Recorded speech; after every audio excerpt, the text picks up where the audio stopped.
Donner la parole au responsable du ministère de l'Économie. Christ comme Seigneur et Sauveur, il t'a connu et il t'a servi, toi qui es le seul et l'unique vrai Dieu que nous adorons. Il a combattu le bon combat, il a gagné. Il a gagné, Père, parce que nous savons que lors de l'avènement de ton Fils, le retour de ton Fils Jésus, il est venu créer dans son ici. L'éternel Dieu Tout-Puissant, tu les couvres de ta bonté. Toi, tu ne vas pas les abandonner. Tu vas toujours les accompagner afin que puissent aller couvrir de l'argent et que puissent réussir dans tout ce qu'ils vont entreprendre. Parce qu'ils ne seront pas seuls. Ils sont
famille bapesa biso bato mibale soki motu moko accumule baposte nyonso oyo azali kosalela na famille to na ndenge na ye moko. Yango nde tozosenga soki boza na silence tokopesa biso mokitani lelo ondima na miso ya population na miso mpe ya bakoko baza koyoka biso ke bino tokopesa biso mokitani ya Martin Kanda mpe ya Onyangunga lelo na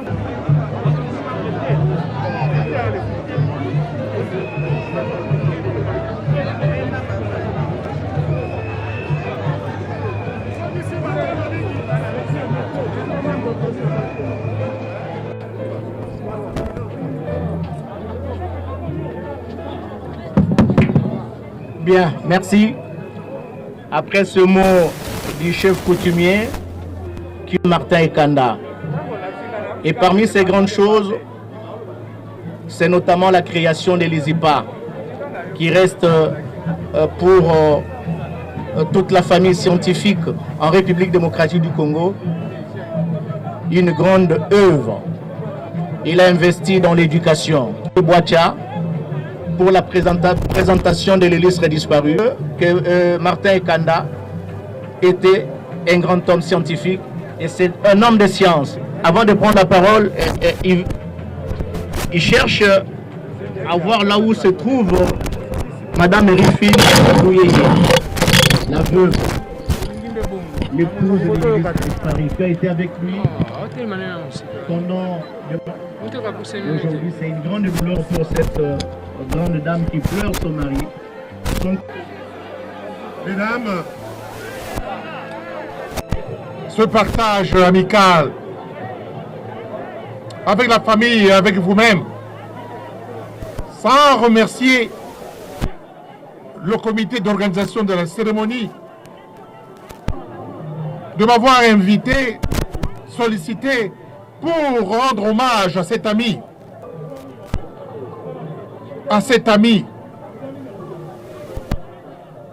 Martin Kanda. La mort l'a écarté selon la volonté du Dieu. Il a écarté de notre présence. Joyeuse parce que vous savez tous que une graine ne peut donner fruit s'il n'est pas enterré en sémence. Distingués invités, chers convives, le temps est grave, le temps est éprouvant, le temps est présent. Je suis en train de faire un discours, mais je discours ici pour rendre hommage, un hommage tout en or à votre frère, à votre père, à votre grand frère, pour aussi l'élever au niveau de l'humanité. Oui, Kanda, je discours pour dire au monde, que vous êtes un grand baobab congolais, vous êtes un grand baobab africain, vous êtes un grand baobab international. Je vous ai connu comme ça. Vous êtes un informateur, vous êtes un ingénieur en informatique. Je discours, Kanda, pour dire que ce moment est grand et que vous êtes icône. Qui a jamais restera gravé dans nos cœurs. Et Kanda, vous êtes fondateur, directeur, président général de l'ISIPA pour la défense des droits des personnes vivant avec handicap. Mais c'est vous, je vous le dis, celui. Il est membre de commission économique, sociale et culturelle de l'Union africaine. Et Kanda, je suis en train de discourir, je discours. Et Kanda, vous êtes enfin ingénieur conseil de Pierre Probe en Belgique. et Kanda, vous êtes décoré de l'Ordre national Léopard et aussi de nombreux titres honorifiques. Et Kanda, regardez, vous êtes là, regardez. Regardez comment nous sommes tous ici. Regardez-nous. Vous voyez notre œil. L'œil de Madame Ekanda, l'œil des enfants. Vous voyez nos larmes chaudes. Vous voyez ces foules folles. Proches. Aux sentiments attachants. Nous voulons vous dire à ce moment, Ekanda, nous voulons vous dire et vous montrer nos douleurs éprouvantes. Nous te saluons, toi, messager céleste. Or, n'est pas une mutilation. Ta mort n'est pas une dislocation. Nous voulons te dire, comme tu as toujours l'habitude de le dire, que ton handicap, mon ami, pour toi, ne pouvait pas t'empêcher de faire de grandes choses. Ton handicap ne pouvait pas t'empêcher de faire de grandes choses. Et car si personne ne meurt, personne ne peut grandir. Ce n'est pas un au revoir. Nous allons nous rencontrer dans notre mémoire. Merci. Au revoir.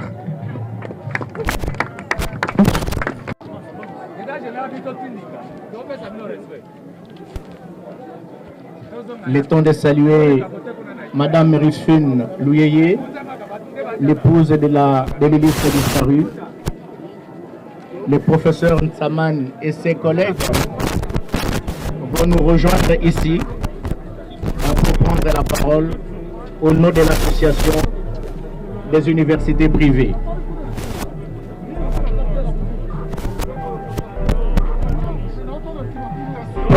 S'il vous plaît, professeur Nsaman, vous avez la parole. Honneur à Martin Ekanda. Je commencerai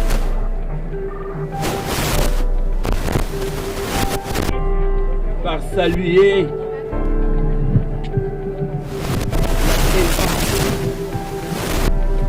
de notre ministre de l'Enseignement supérieur et universitaire de son secteur d'enseignement. Les savants se fatiguent par les jambes et non par la tête. Martin Ekanda a compris cet adage. Il a profité de sa tête pour devenir innovateur dans notre programme universitaire. Il y a contribué. S'il existe à ce jour une première promotion des informaticiens dans ce pays, c'est grâce à la contribution aux idées créatrices de Martin Ekanda. Allons-y. Un témoignage personnel et frappant. À peine je revenais des États-Unis d'Amérique,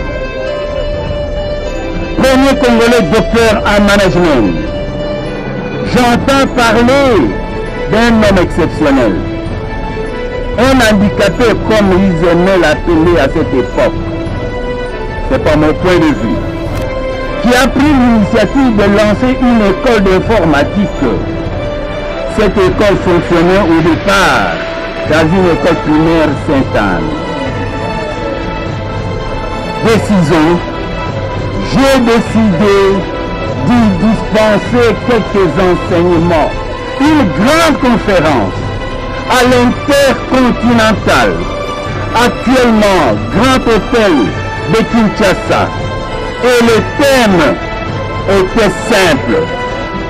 Le mariage entre le management et l'informatique, mirage ou réalité. de cette conférence une déduction. Celui qui en l'an 2000, tenez bien, je ne dis pas 2020, mais celui qui en l'an 2000 ne connaît pas l'informatique, ne connaît pas l'anglais, sera un vrai analphabète. C'était une prophétisation. Dans ses œuvres et surtout dans cette cérémonie d'adieu organisée pour cet illustre opérateur scientifique, précurseur de la formation académique des informaticiens en République démocratique du Congo. Martin Ekanda, tu es parti. Cela n'est rien, car la détermination est là. L'AUPA ne t'oubliera jamais.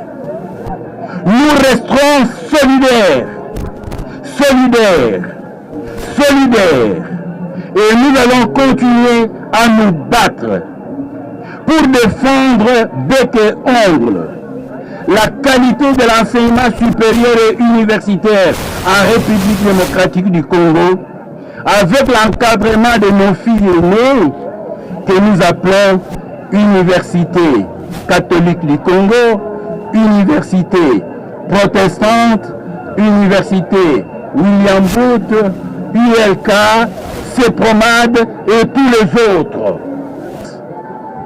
À toute la famille académique, scientifique et biologique de Martin Ekanda, je vous remercie.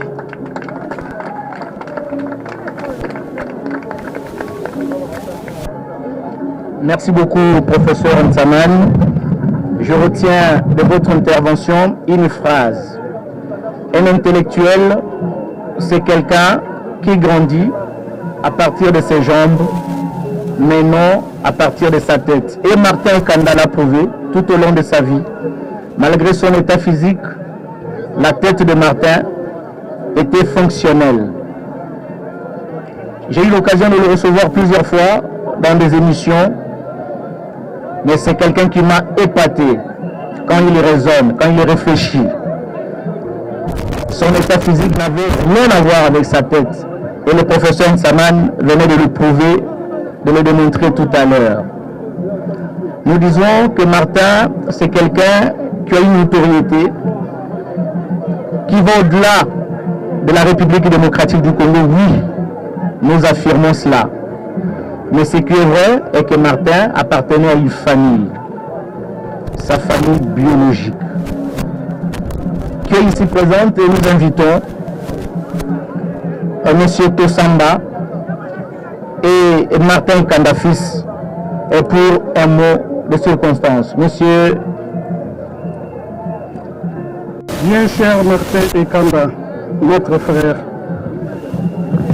après 70 ans d'existence sur cette terre des hommes, ta mort nous a démontré aujourd'hui que mourir n'est pas simplement ne plus vivre. Mourir, c'est partir pour ne plus souffrir et ouvrir son âme à un monde de béatitude éternelle. Nos larmes ne cesseront jamais de couler, car ta disparition crée des vides qui ne se combleront jamais. Des souvenirs indélébiles que rien n'effacera de nos mémoires. Les sourires vont certainement reprendre, mais uniquement pour marquer la peine de cette perte incommensurable. Nous avons perdu un illustre frère au courage exceptionnel, un patriote visionnaire qui a su mettre ses compétences au service de la nation. Au nom de la famille Onyewula Odimba Marquis, je voudrais vous dire solennellement merci pour tous les gestes et messages précieux de compréhension, la solidarité et le réconfort que vous ne cessez de nous adresser. Mais Nous voici aujourd'hui au bord du gouffre. C'est pourquoi je sollicite humblement l'appui des uns et des autres afin que nous puissions ensemble perpétuer à jamais la mémoire de Martin.